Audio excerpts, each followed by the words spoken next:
Xoş gəlmisiniz dostlar. Xüsusən həftə sonunda vaxt ayırıb gəldiyiniz üçün təşəkkür edirəm. Görüşümüzün bir neçə məqsədi var. Birinci məqsəd odur ki, sabah bizim bir yaşımız tamam olacaq. Buna görə də öncəliklə hamınızı təbrik edirəm. Bu bir il ərzində indi siyahı hazırlanıbdır. Baxıram ki, az da olsa işlər görmüşük. Əlbəttə belə təşəkkür edirəm hazırladığı üçün. Əslində, yəni lap başdan məqsədimiz Azərbaycan milli irsinin araşdırılması və bu yolda bir nələr edə bilərik düşüncəsi ilə yola çıxdıq. Sonra baxdıq ki, getdikcə sizlərin də sayəsində əslində fəaliyyət istiqamətlərimiz fərqlidir, daha genişlənə bilər. Ona görə də 2026-cı ildə biz daha geniş bir fəaliyyət göstərmək əzmindəyik, arzusundayıq. Ona qədər isə hələlik bu il nələr baş verdi, müəyyən qədər məlumat vermək istəyirəm. Bizim təşkilat qeydiyyata alındı 28 dekabrda və ondan sonra mart ayının birində biz həm təşkilatın bir növ təqdimat mərasimi, həm də təqdimatda, həm də bir tədbir edək məqsədilə ilk tədbirimizi Üzeyir Hacıbəyovun 140 ili ilə bağlı keçirdik və cəmiyyətimizin tanınmış üzvləri də gəlmişdilər. Və orada Üzeyir bəyin həm həyat hekayəsi danışırdı, həm bəstəkar Firidun Allahverdi onun musiqi tərəfindən danışdı. Rəşad Məcid onun mətbu fəaliyyəti haqqında danışdı. Eləcə də Rəşid Behbudov Fondunun prezidenti Kamil Şahverdi gəlmişdi. Türkiyə səfirliyinin müşaviri oradaydı. Professorlarımız Ədalət Tahirzadə. Yaxşı bir tədbir keçsin mən deyərdim. Bundan sonra bizim həmişə yanımızda olan, bizə öz qapılarını açan Milli QHT Forumuna üzv olduq 23 apreldə və Milli QHT Forumu özündə yüzlərlə təşkilatı birləşdirir və Azərbaycan vətəndaş cəmiyyətinin vahid səsi ola bilir. Həqiqətən də bu yaxınlarda bəlkə səhifəmizdə gördünüz, bu ABŞ prezidentinə müraciət şəklində orada çaparda iştirak etdi.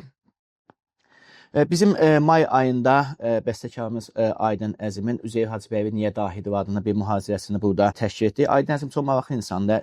Gələn il desin 80 ili kübü olacaq. O bizim himnimizin bərpaçısıdır. Yəni yenidən müstəqillik qazandıqdan sonra himnimizin müasir indiki formasına salan bir insandır.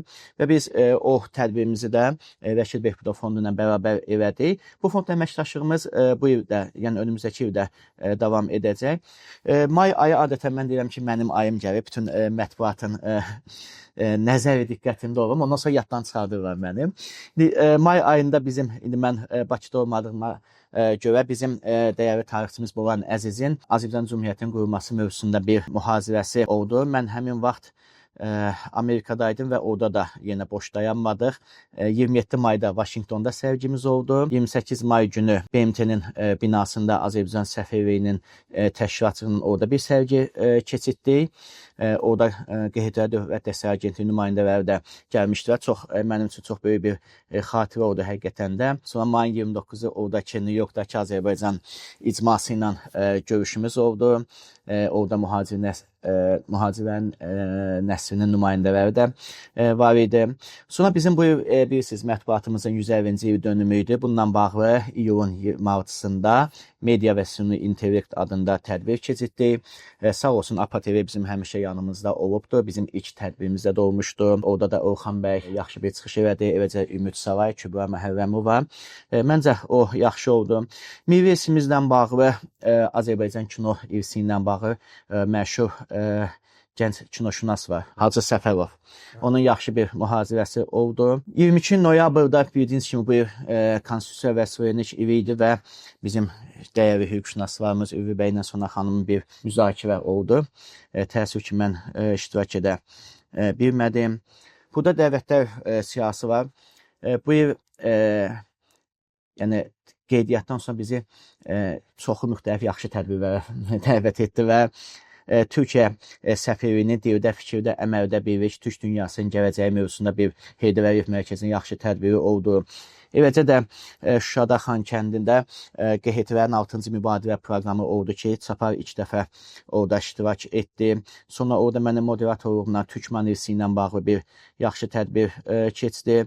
Və burada yəni dəvətlərimiz çox oldu. Sosial Tədqiqatlar Mərkəzində olduq. Bakı Dövlət Universitetində, Bakı Slavyan Universitetində Qərbi Azərbaycanla bağlı tədbirlərimiz oldu.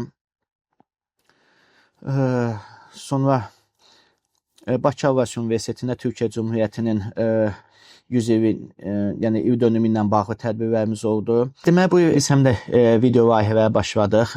Rupa TV-nin əməkdaşlığı ilə bizim qəhrəmanımız Kamran bəy, düzdür, videolarımız yaxşı izlənmədi, indi neyniyək? Tarix videoları yəqin ki, beləncə olur. 5 video çəkdik, Xoyski ilə bağlı, Bakının azad olunması ilə bağlı, ordumuzla bağlı. Yəni müxtəlif, məsələn, Aydın Əzimin biz ona həm ayrıca veriliş elədik, həm də mühazirə təşkil elədik. Yəni bu kimi fəaliyyətlərimiz oldu və bizə bu il qismət oldu müxtəlif dövlət qurumlarının qrant müsabiqələrinə müraciət etdik. Mədəniyyət Nazirliyinin bir layihəsini qazandıq. İnşallah onu icra edəcək. Qərbi Azərbaycandan köçlərlə bağlı yenə mənə kitab yazdıracaqlar.